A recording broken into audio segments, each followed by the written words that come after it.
Ah ouais, ah pas mal. Tiens, oh, impressionnant hein, parfois. Parfois ça charge pas, hein, c'est agaçant. Bonjour, comment allez-vous? Je vais bien, je suis content d'être là.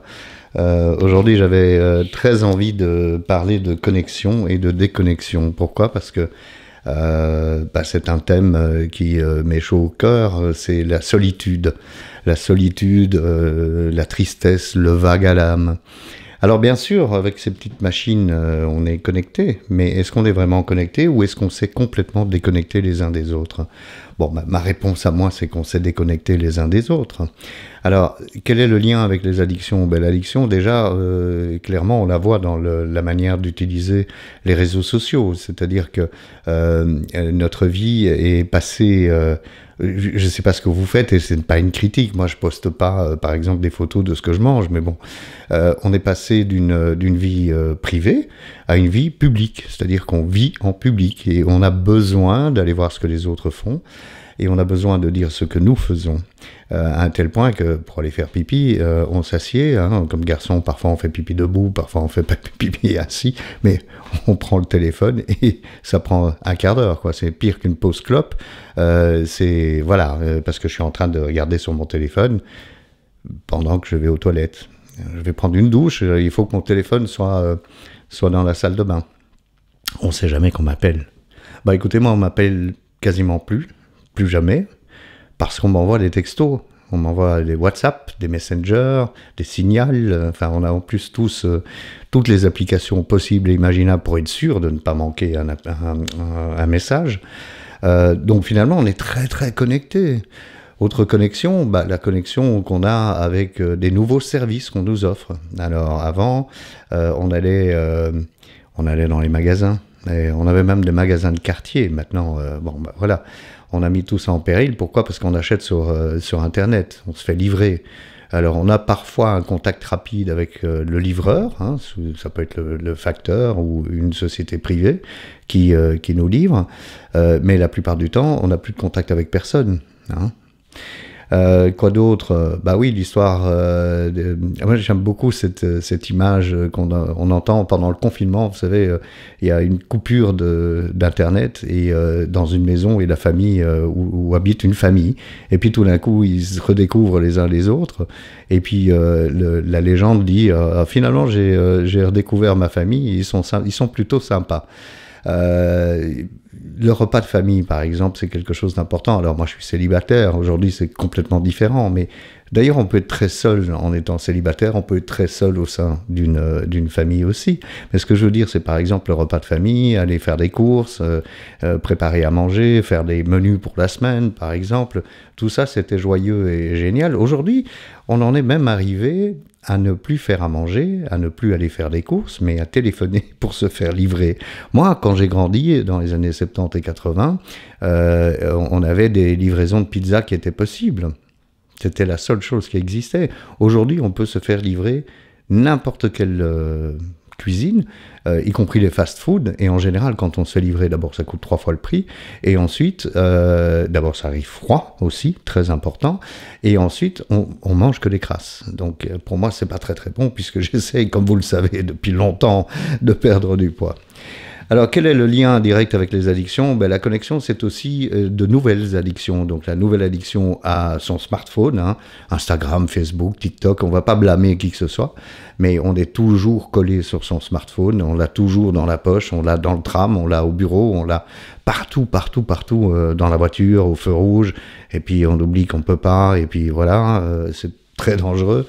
Et puis il y a des addictions aussi aux jeux en ligne, par exemple, ou aux communautés en ligne. Moi, j'ai un ado, enfin non, c'est même plus un ado, c'est un grand garçon qui est accro aux jeux en ligne. Alors c'est très marrant parce qu'on a cette communauté de gens autour d'un jeu Fondamentalement, sur le papier, c'est très très joli, mais bon, on est connectés tous en même temps et on joue en temps réel et on se parle par message la plupart du temps, parfois par téléphone, enfin par Messenger, et on joue et on joue et on joue. Mais je n'ai jamais vu ces personnes et je ne verrai jamais ces personnes. Ça aussi, ce sont de nouvelles addictions. Vous savez, l'addiction, c'est pas seulement le problème de l'alcool, qui est un grave problème, on est bien d'accord, des drogues, qui est tout aussi grave, des addictions à la nicotine ou des addictions à des produits. C'est des addictions aussi à des manières d'être, des manières de meubler ses journées. Et aussi une addiction qui est très très importante, quelqu'un m'a envoyé un super message à ce sujet, c'est la dépendance affective. Dans cet isolement dans lequel on finit par se retrouver, bon, c'est vrai que le titre, je sais pas trop comment dire, mais on est connecté, au plus on est connecté, au moins on est connecté, au plus on est connecté, au plus on est déconnecté. Ça, c'est la réalité de ce que moi je vis en tous les cas. Alors chaque jour, il faut que je me batte pour sortir de chez moi, quelque part. Heureusement que j'ai un job où je dois aller de temps en temps physiquement, sinon je ferais quoi, je deviendrais quoi, un ermite dans sa grotte, en train de travailler en télétravail, et puis quand j'ai faim, j'appelle un des services bien connus pour faire livrer quelque chose, et puis quand j'ai besoin d'acheter quelque chose, je fais livrer aussi. Ça devient dramatique, hein. Vous êtes d'accord, je suppose. Bon, alors pourquoi je raconte tout ça? C'est parce que c'est un sujet extrêmement tabou de parler de la solitude. J'en parlais récemment avec un collègue à la radio, et par moments, on se dit, on se force à sortir de chez nous, on se force à passer des coups de fil pour parler avec quelqu'un, on se force à faire des choses parce que sinon, on est complètement déconnecté, parce qu'on pense qu'on a tout au bout du téléphone, Est-ce que vous vous rendez compte que ça s'appelle encore toujours un smartphone, c'est-à-dire phone, c'est-à-dire téléphone, c'est-à-dire appel? Moi, je ne reçois plus jamais d'appel. C'est très rare. Oui, des appels commerciaux, mais des appels, non. En général, on envoie un texte. Juste, hein, WhatsApp, Signal, etc. Ça aussi, j'ai tout sur mon téléphone, tous les messengers possibles et imaginables, au cas où je raterais un message. Je vais prendre ma douche, je prends mon téléphone dans la salle de bain. Pourquoi faire? Mais pourquoi faire? Où est l'urgence? Hein? Donc c'est toujours cette tendance que j'ai, moi, à me connecter en me déconnectant de tout le reste. Il faut que je lutte contre ça. Et j'avais très envie de partager ça avec vous, parce que quand je me sens seul, par exemple le soir, je rentre, je suis chez moi, je suis seul, c'est à ce moment-là que j'ai mon téléphone en main et que je commence à voir un petit peu qui je pourrais contacter, ou, et pour être tout à fait honnête, c'est souvent le cas, ou je vais sur les réseaux sociaux regarder ce que les autres postent. Ça devient un petit peu inquiétant comme société, non? Vous vous rendez compte qu'on a vécu donc avec le Covid, et visiblement on est loin d'avoir terminé cette histoire de Covid. Cette vidéo est tournée en novembre 2021. On a vécu avec le Covid l'impossibilité de faire des câlins. On ne peut plus prendre des gens dans les bras, faire des hugs comme les anglo-saxons font souvent. On ne peut plus se donner la main, on ne peut plus s'embrasser, se donner un bisou sur la joue, on ne peut plus rien faire. Parce qu'il y a ce virus. Mais si en plus, nous, on ne fait pas attention, on ne sortira même plus de chez nous, donc ce ne sera plus un problème pour le virus, ce sera juste un problème qu'on va mourir à petit feu de dépression.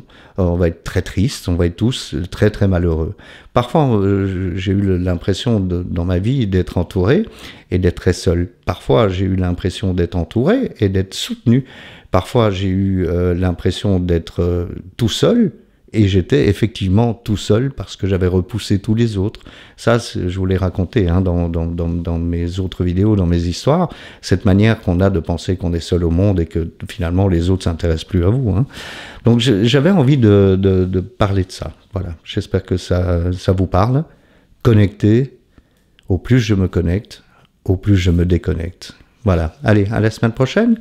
Bonne semaine. Au revoir.